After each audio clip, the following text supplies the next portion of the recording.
Hello, guys. This is Daniel Tejada with the Straight Up Visionary podcast with my guest, Korie Minkus, here today. We're super duper excited to have Korie on. She's an advocate for entrepreneurs and a growth expert for businesses. She's actually the CEO and founder of Rock Your Product, which is the #1 global product business advisory and growth training company.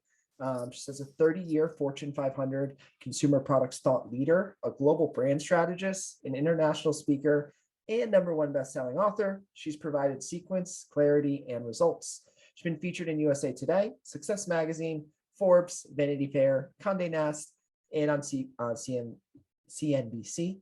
Minkus has generated billions of revenue, launched hundreds of products, and scaled brands globally. So we're super pumped to have her on. Hey, Korie, what's going on today? Thank you, Daniel. It's an honor to be here. So thanks for having me.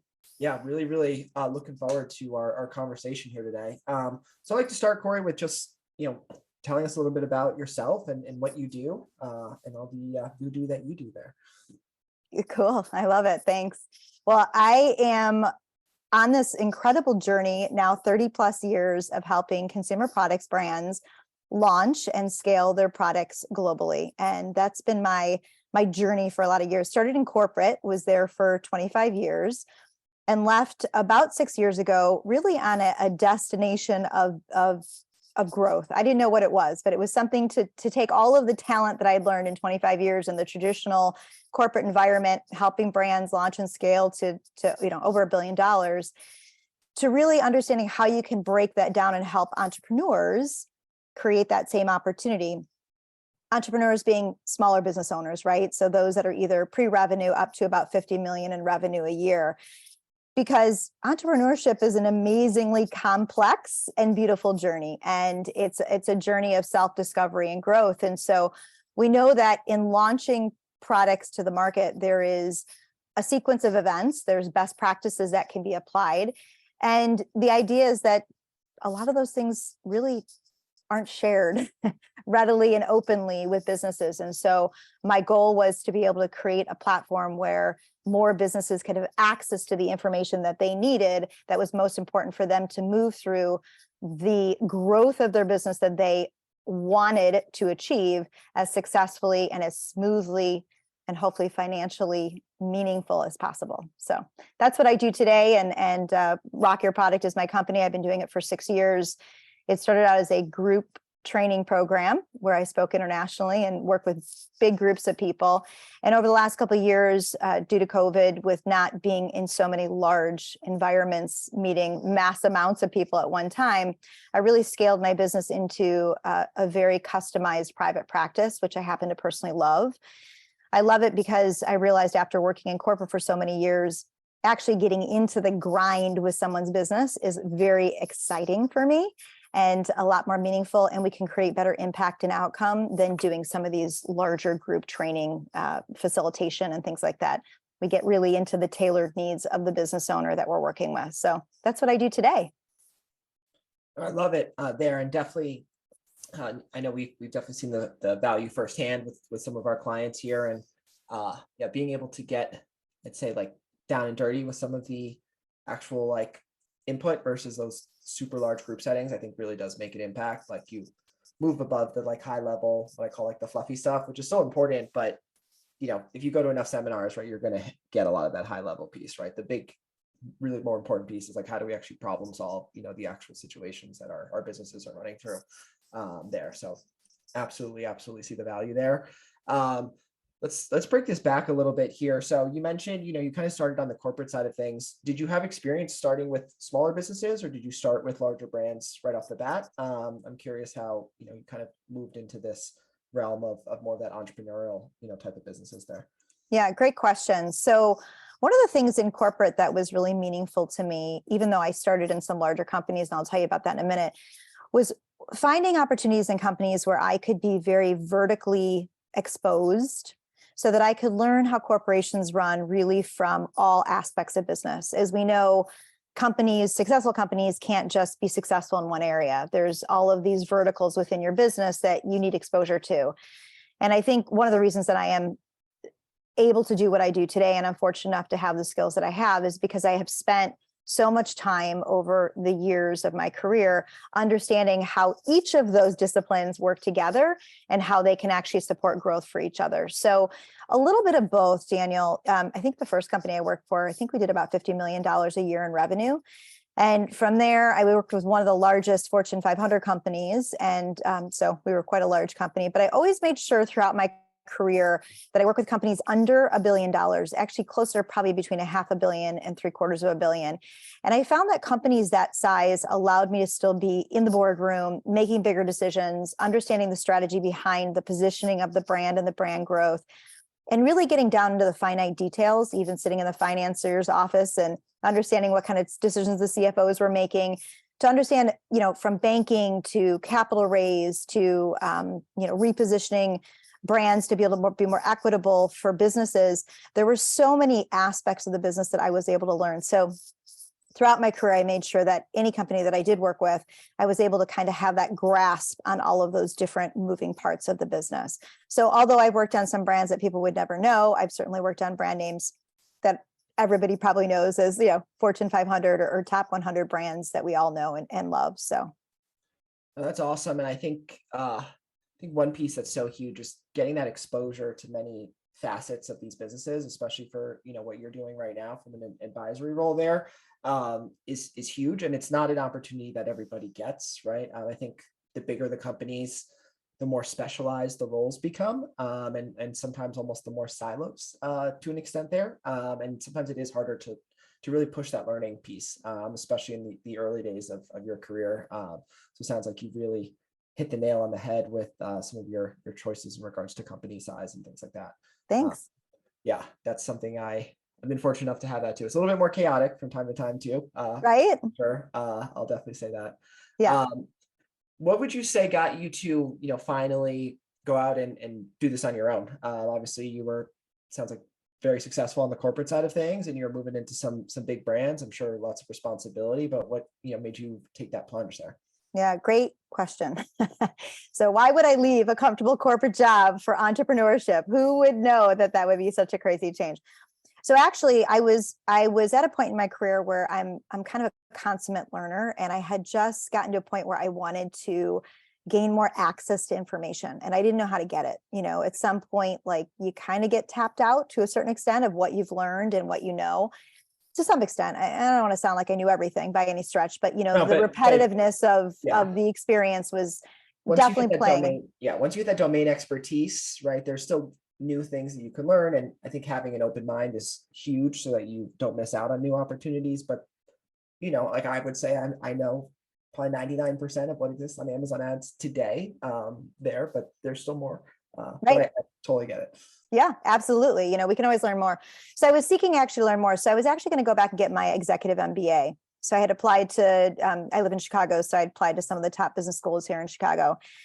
And it was going to cost about, not to scare anyone, but $250,000 to do my executive MBA. And I had 2 teenagers at the time that I was raising and, working a full-time job, and I'm married. And so, all those things that were going on, and I thought, but I thought it was the time in my life to do that. Well, why did I want to do it? I wanted the intellectual stimulation. I thought it would introduce me to some new concepts, even if some of them were, book concepts, meaning like, education concepts versus maybe, although at the executive level, a lot of it is very practical usage in businesses. And so I really wanted to give myself this vertical exposure in a different light than I'd had. I'd grown up 25 years in corporate, learning it through the corporate eyes, but I never got my MBA. I had 2 undergrad degrees, but I never got my MBA. And business is fascinating to me, just the whole concept of business and all of the decisions that need to go into making a decision on a daily basis and all of the intricate framework that it impacts. And so it just felt like it could give me a richer sensation around that. In the meantime, during that process and talking to people, I was invited to consider going into this entrepreneurial role and start to speak around the world on large stages with some celebrities, but in these large rooms between, hundreds of people up to thousands of people, and get a chance to really impact on a different level. And after a short personal journey of trying to figure out where was the best place for me, I thought, I got nothing to lose. Like, this is so the opposite than what I thought I was going to do. I'm very much into the boardroom setting where I would sit and run meetings and do these things. Getting on a stage in front of thousands was a totally new interpretation of using my talent and teaching and educating people around what I know. And so I started that, I think it was in 2017, and absolutely fell in love with it. It was a blast. It was so much fun. I went to 32 countries a year, traveled around the world. We'd come home, quickly change my clothes, figure out what outfit I wore last time I was in that city, which was the most complicated part of it. But it was a blast, and what was a blast about it was meeting entrepreneurs who were extraordinarily ready to learn and take on new opportunities and challenges in their business to be able to excel in what they wanted to achieve. And it was really invigorating. I mean, it was just this like breath of fresh air of working with entrepreneurs who, quite frankly, are all highly intelligent human beings. As we know, the average age of an entrepreneur is 45 years old, which means many of us have already gone through years of corporate training or education or experiences that we then take that and put it into the entrepreneurship role. But there are so many things we don't know about. We just don't know, either because we grew up in a siloed position in corporate where we didn't have that vertical integration, or some people have decided to launch a service business. Some people have decided to launch a physical product business, and they don't know necessarily the acumen that goes into that business. So that for sure. Yeah, right. Yeah.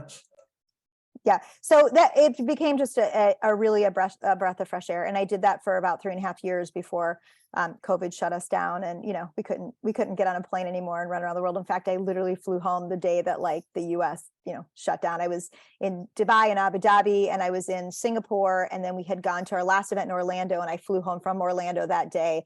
I remember sitting in first class, and they bumped me up to first class. I never chose to sit in first class.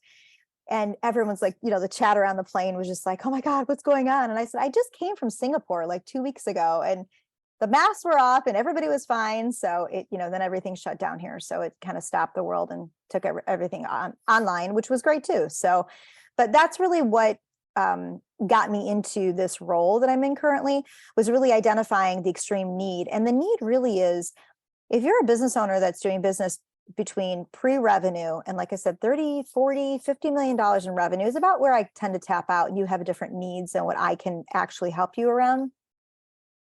There's so much that I've been able to impact companies on, and I've had hundreds of clients in the last couple of years, and just to watch their pace and their outcome and the success they've been able to create in their businesses, it's why I still do what I do every day. I love it. It's awesome getting to hear that, and especially finding something that I think really took the skill sets that you had, but you got to see like a real satisfaction of them, besides like just obviously like doing a good job for the brands you work with. Now you're really doing a good job for the people you're working with, and really empowering them to kind of get access to some of that information that ultimately, like, a lot of times is learned, right? Like, one of the things I will tell some of our employees as we're training, right? Like, we want you guys to make mistakes, right? Like, because ultimately that's how we learn, right? But also from the ability to like at least provide input and provide guidance, right? We've spent a lot of money on mistakes, right? And we've made tons and tons of mistakes over the years. I think, the advantage of working with sort of an expert is that they've made the mistakes, right? They've seen what works, they see what doesn't work. They know, like, people think you should pay attention to this, but you don't need to pay attention to this area right now, right? Like, this is more important for you down the line, right? Proof X sort of concept. So I think that's just really great, being able to provide that expertise. I think, one of the things that happens with entrepreneurs is you've got to be good at something, right? There. So whether it's they come up with a really good product, or like maybe they're a really good marketer, maybe they're really good at building a following, right? But there's always areas that they're not going to be an expert in. So I think being able to get some guidance, or even being able to be humble enough to understand that, like, you are an expert in one thing, but you can still get input on other areas of your life, right? Or of your business. I think that's, I'm sure, its own challenge that I'm sure you deal with as well. Absolutely, Danielle. And I do want to add to that, I call that the sequence of events. And you brought up a really important point. It's so easy as an entrepreneur to be highly distracted into areas of your business that actually aren't efficient in where you're at in terms of your growth. And so it's really important sometimes to bring somebody in from the outside to dissect where you are and help you to identify where you need to be today and where you need to go in the short term. I always say, like, take those small bite-sized chunks, because, as brand owners, we don't want to look too far down the pike when we really need to be where we are today. And so it's a really critical piece that you brought up of understanding what is those sequence of events. And it's one of the things that I help decode the most when I work with businesses. And it's actually refreshing for them. They realize they can save money, they can save time. And quite frankly, they're less stressed around having to be involved in things that they realize that are not efficient, and then getting them really down into the weeds of the things that are really going to help us to move the needle forward and create those fast multipliers for their business. And that's what we're here to do. I like that approach a lot because it's simple, but I think it does like make some of these problems can seem very scary. I think sometimes when you're running, kind of a business, and it's like, okay, well, how are we ever going to get there? It's like we have all these things to do, but I think understanding like your priorities, right, and like solving one problem at a time, like you can definitely make progress there. I know that we've obviously dealt with our own challenges there, and there's always that time where you're like, oh my God, what am I doing? And so definitely having some outside eyes too, I think can also be like just a huge asset there. One question I have for you. So obviously you've got a experience in a lot of different realms. Like where would you say, are there any types of businesses in particular that you have a particular focus on there? Because I feel like, some of these solutions maybe they're helpful across different types of businesses, but where's your kind of sweet spot? Sure. I think that's a great idea. So what am I known for in the industry, and what am I an expert in? So my expertise is really helping brands who particularly are online today. So they either in their marketplaces or e-commerce, and you haven't leveraged other channels of distribution for growth yet. So if you're an online business that is generating, $100,000, $1 million, $10 million, or even some of my current clients, $30 and $40 million in revenue online, and you want to understand how to capitalize on your investment online to maximize your growth, I help companies understand how to position themselves and then to actually actuate on growth plans offline. And that's really my area of expertise. I love that. And how important do you think it is to have an omni-channel approach, compared to just a single channel? I know it's something we talk about all the time, and definitely have our thoughts on it. I'd love to hear, how you think of it on your end. Yes. So of course, SUG, your company, is one of my partners. I refer clients to you often because I do believe that having a really strong online marketplace partner is extremely important. And I'm grateful to SUG, who has represented some of my clients very well in this process. And I'm honored for that because it's so important that we have as strong of a representation online, particularly as we're looking to get offline. And so that's really important. So you talk about omni-channel, and of course, that's been around for a long time, even back before, omni-channel became a popular word, right? But the idea is that the consumer wants to see your product, shop your product, and learn about your product in different vehicles and verticals in the marketplace.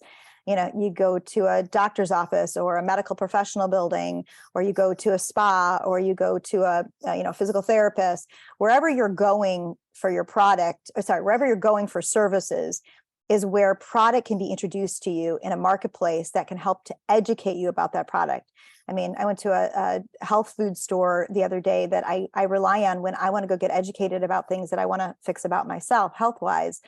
So you go to a retail store where there's actually a human being who can talk to you in some cases. Now, mass retail stores, maybe it's a little harder to find someone in the Walmart aisles to help you. I'm not dissing Walmart. I love Walmart and do a lot of business with them. But the reality is that there's advantages to consumers being able to touch, feel, read the context of the product, understand what the product's about, maybe even say to someone who's standing in the aisle, hey, have you used this, right? Now, we know we can get reviews online. We could always jump on Amazon and see how the product is performing, which is very critical for products that launch from Amazon into retail. But really that omni-channel experience is not only for the consumer, but let's flip it back to you as a business owner. So you as a business owner have put a lot of time, effort, and energy in launching your product, getting your business infrastructure set up, and now you're functioning smoothly online, you're creating revenue, you've got all this opportunity online.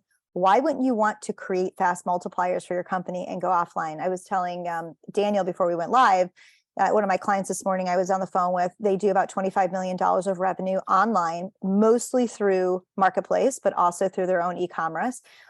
And I started working with them about 4 months ago, and we have since gotten our first $500,000 retail order in just a short amount of time because they were so positioned in such a a defined way that we were able to quickly create those multipliers for them offline. And now they're doing their first 2 trade shows. So we're preparing them for their first 2 trade shows. And the goal is to do, between $5 and $10 million of revenue in their business in the next 24 months. And we can create that fast transaction because of where they're starting from. And so, I love this part of the business that I do, right? I have another client who does under 7 figures a year and just got them placed in one of the largest medical distribution companies that are going to distribute to various channels of distribution for them. These kind of things are so fun to see. Another client of mine who, when they came to me, were just an Amazon business.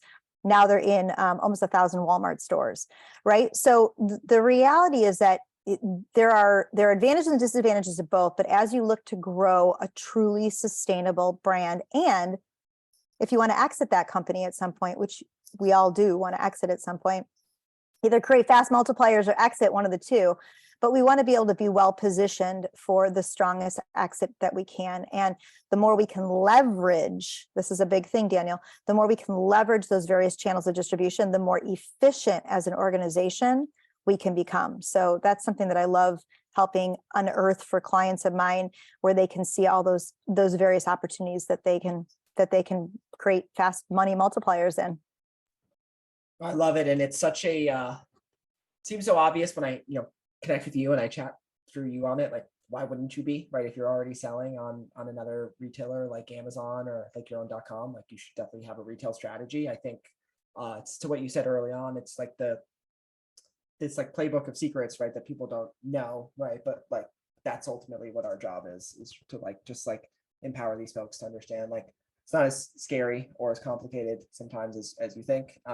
It's obviously there's work involved, but it's doable. So I really, really love that piece. I know even one other like caveat I'll add is, I know for like millennials and Gen Zs in particular, like there was a study with like Ulta and Sephora are still the number one,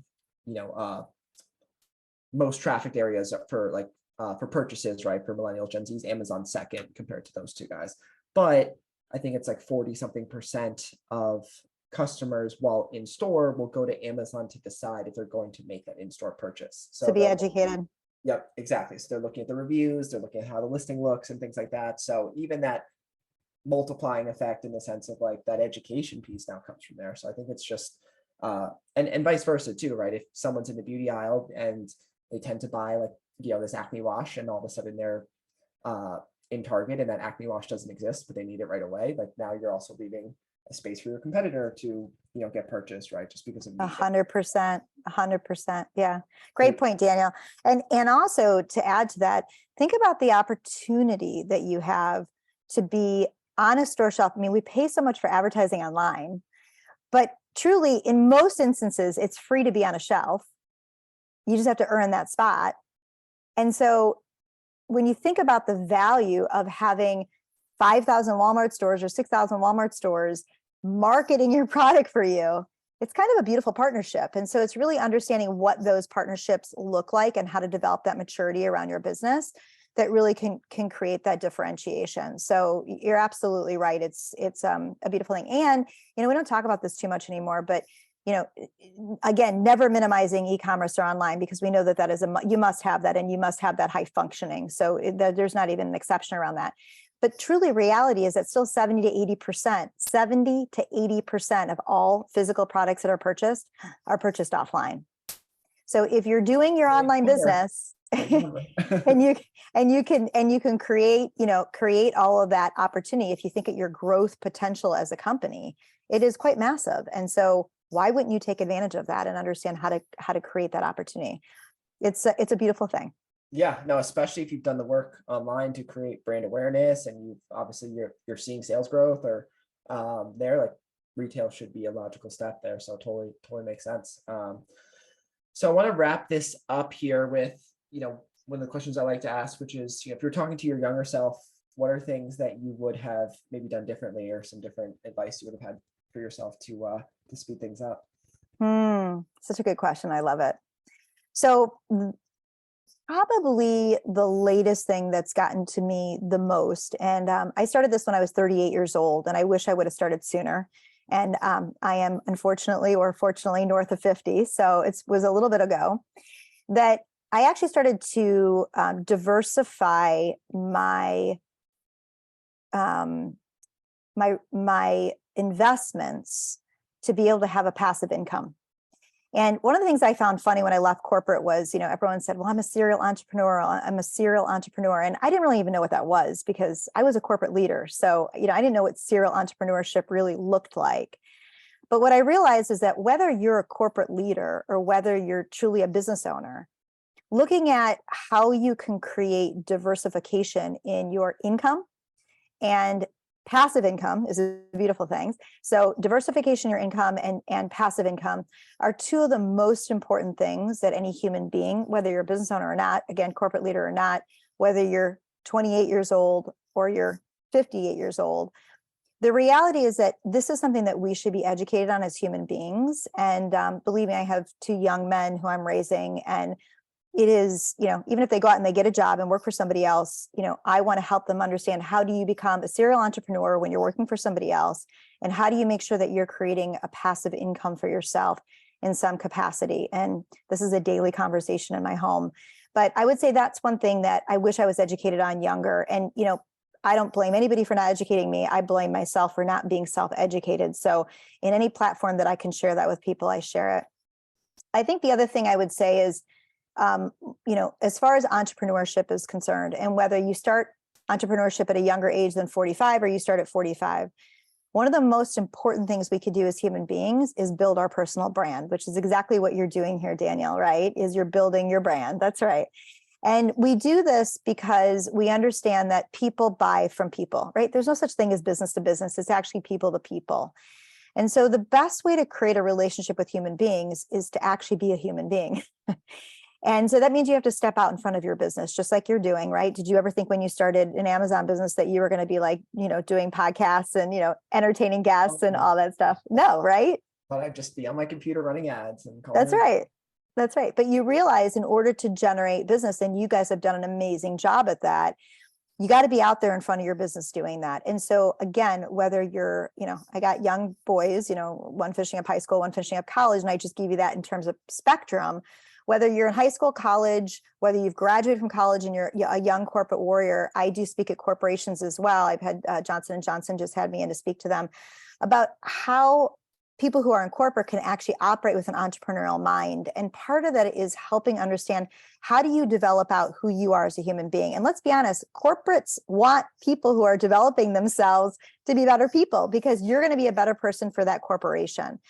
So whether you're doing it for your corporate job or whether you're doing it for yourself, I would say the biggest thing I would leave people to think about is, what are they doing to invest in themselves, both in personal development, education, ongoing education once you leave college, and also, everything you're doing to build up the value of who you are as a human being in terms of what you can give back to the world. And so there's so many great human beings on this planet. And I just say, get curious and get accountable to what you need to do to accomplish your outcomes and your goals. And we can make it happen together, but seek the help that you need, right? Find the people, find your village, find that support system, find those advisors, the consultants, the network that you need in order to leverage that opportunity for you, but don't do it alone. I love that. I think both of those are just such huge pieces of advice. I like the keep yourself accountable. I think that's like the simplest version of it, where, like you mentioned, like you didn't necessarily have that education in the passive income piece, right? Like same thing for me, but you can learn it, right? Like everyone has access to the internet at this point in their life. Anyone can start doing some Google searching, or if you're a millennial or Gen Z, you can search on TikTok and figure it out that way there. But I do think that's huge there, because it's like, I don't want to call it a responsibility, but I do think that, the information is out there, right? And it's like, you're definitely, you want to give that, you're the type of person that wants to share that information. And I think, I'm trying to do the same thing there. And ultimately there's plenty of people like us out there. And so I think, if you go out and you do the work, that you can at least start to get yourself moving in the right direction. I like the not working alone piece. I think that's huge too. You don't get here by not asking questions, for sure. I remember my first Amazon boss, the best advice, or when I knew I was kind of ready to hit my next level, was when he was like, you can stop asking me questions at this point, you know, way more than I do at this subject. So that was kind of my cue there, but I'm always like, be Awesome. annoying, you know, if you need to. I'd rather you be annoying with questions than not ask them at all. Yeah, get curious about life. I mean, there's so much to learn, right? Always. I mean, I don't care what age you are. There's always so much value in what you learn and how you can infuse that in who you are and what you're doing and put that back into the world. So yeah, that's great, Daniel. And I'm glad to hear that you're going down that path of, continued growth yourself. Oh, I'm trying. I like used to be really bad at math, and I started getting pretty good at Excel just because I was like, you know what? I know that there's a way for me to be more efficient. So I watched some YouTube videos, and now I'm like pretty decent at Excel. Good for you. That's outstanding. Doing what we can. Well, Absolutely. Korie, I've had such a good time connecting with you today. I'm sure folks will definitely want to reach out to learn more from you. So we'll have a couple links, here in our post. We'll link out to your LinkedIn, link out to your site, rockyourproduct.com as well. Any last words before we let people go here today? Oh, I'm honored to be here. Love the time as well. So thank you, Daniel. Adore you guys and what you're doing, and just appreciate the work that you put in to help the brands succeed online, because I know as an offline expert how important that is. So, I say anybody out there that's launching and scaling physical products, make sure you have an excellent Amazon team you're working with.